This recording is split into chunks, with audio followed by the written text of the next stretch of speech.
नमस्कार। हम सब ने हमेशा से ये सुना है कि बड़ों के द्वारा दी जाने वाली सज़ा में भी हमारे लिए कुछ अच्छा ही छुपा होता है और हमने यदा-कदा इसे अनुभव भी किया है। बचपन में हम यही सोचते थे कि हमें जो शॉर्ट टर्म टारगेट दिए गए हैं वो हमने पूरे नहीं किए, जिसके कारण हमारे गुरुजन और माता-पिता हमको ये सज़ा दे रहे हैं। लेकिन अगर हम उनके दीर्घकालिक रहस्यों को समझें, जी हाँ, आज हम उन्हीं सब सज़ाओं के, उन्हीं सब दंड जो हमें दिए जाते थे, उनके यौगिक नाम और उनसे होने वाले लाभ के विषय में चर्चा करेंगे। इनको समझने के बाद मुझे पूरा विश्वास है कि आप अपने बच्चों को ये सज़ा देना पसंद करेंगे और आपके बच्चे भी ये चाहेंगे कि आप इन सभी यौगिक क्रियाओं को करें ताकि आपका शारीरिक और मानसिक स्वास्थ्य बना रहे। और इसका एक और लाभ भी होगा, वो ये है कि आपके मन में अपने माता पिता और अपने गुरुजनों के प्रति आदर और सम्मान का भाव और अधिक बढ़ जाएगा। तो चलिए शुरू करते हैं। सबसे पहली क्रिया है मुर्गा आसनात्मक क्रिया। ये तो आप सभी को याद होगा। इसे करने के लिए अपने दोनों पैरों को थोड़ा सा खोलकर खड़े हो जाएं, आगे की तरफ झुकें और अपने घुटनों को थोड़ा मोड़ें। अब दोनों हाथों को घुटनों के अंदर से लाते हुए अपने कानों को पकड़ेंगे और नितंबों को थोड़ा ऊपर की ओर उठाएं। इसी प्रकार 15 से 20 सेकंड तक रुकने का प्रयास करें। इसी को हम साइड से देखेंगे ठीक प्रकार से समझने के लिए। इस आसन को करने के लाभ क्या हैं? देखिए, हमारे शरीर व मस्तिष्क के मध्य न्यूरॉन्स या इलेक्ट्रिक सिग्नल्स के द्वारा सूचनाओं का आदान प्रदान होता रहता है, परंतु जब मस्तिष्क में रक्त व ऑक्सीजन की कमी हो जाती है तो वह संकेतों को ठीक प्रकार से समझ नहीं पाता और बातों को समझने में समय लगाता है। कई बार यह देखा जाता है कि बच्चा बार बार पढ़ने के बाद भी चीज़ों को भूल जाता है। उसे इस आसन का अभ्यास अवश्य करवाना चाहिए। इसे करने से मस्तिष्क में रक्त व ऑक्सीजन की आपूर्ति भली प्रकार से होती है, जिससे स्मरण शक्ति व एकाग्रता में वृद्धि होती है। आँखों के लिए यह लाभदायक है, माइग्रेन में लाभ करता है, चेहरे के ओज व तेज में वृद्धि करता है तथा शरीर में बढ़ी हुई वायु का निष्कासन भी इस आसन से भली प्रकार से हो जाता है। इस आसन को करने से रीढ़ की हड्डी लचीली व पाचन तंत्र सबल बनता है, शरीर फुर्तीला बनता है। इस आसन की एक और खासियत है कि इसे करने में आप अपने कानों को पकड़ते हैं। ऐसा करने से कानों पर स्थित मस्तिष्क व आँखों के एक्यूप्रेशर पॉइंट्स प्रेस होते हैं, जिससे इन अंगों की कार्य क्षमता में सुधार होता है।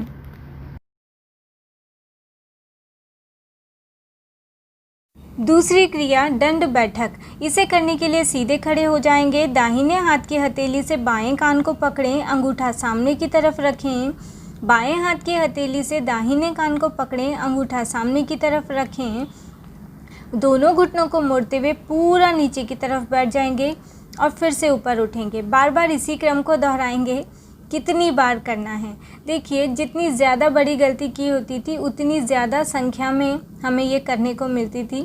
आप अपनी क्षमता के अनुसार इसका समय बढ़ाएं। 10, 15, 20 इस प्रकार धीरे धीरे इसकी संख्या को बढ़ाते जाएं। इसे करने से क्या लाभ होता है? हमारे मस्तिष्क के दो भाग होते हैं, दायां व बायां। मस्तिष्क का दायां भाग हमारे शरीर के बाएं भाग को नियंत्रित करता है तथा मस्तिष्क का बायां भाग हमारे शरीर के दाएं भाग पर नियंत्रण करता है। मस्तिष्क का दायां भाग अंतर्ज्ञान, अनुभव, भावना, कला व संगीत से संबंधित है तथा योग की भाषा में हम समझें तो यह इड़ा नाड़ी के द्वारा नियंत्रित होता है। मस्तिष्क का बायां भाग वाणी, विवेक, तर्क, विश्लेषण, बुद्धि आदि से संबंधित है तथा पिंगला नाड़ी से नियंत्रित होता है। सामान्य अवस्था में हमारे मस्तिष्क के दोनों भागों में से कोई एक भाग ही अधिक सक्रिय होता है और उसी के अनुसार हम अपना व्यवहार व अपने कार्य को करते हैं। परंतु वैज्ञानिक अध्ययनों से यह प्रमाणित हो चुका है कि इस प्रकार से दोनों कान पकड़ के दंड बैठक लगाने से मस्तिष्क के दोनों हिस्से संतुलित होते हैं और मस्तिष्क से अल्फा तरंगें निकलती हैं।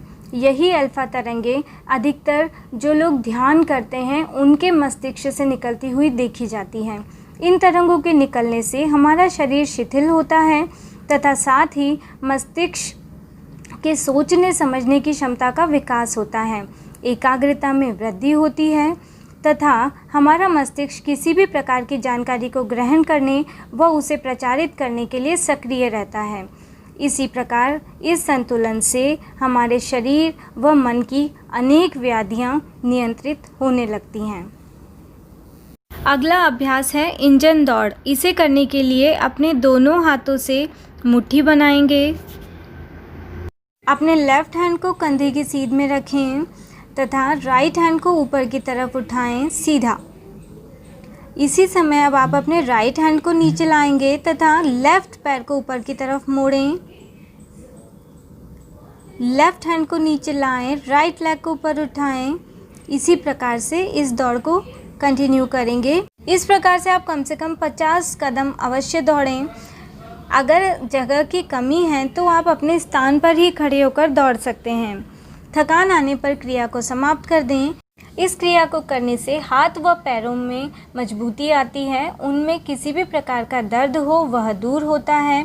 शरीर के बढ़े हुए मोटापे को कम करने में यह क्रिया बहुत सहायक है, शरीर को फुर्तीला व शक्तिशाली बनाती है।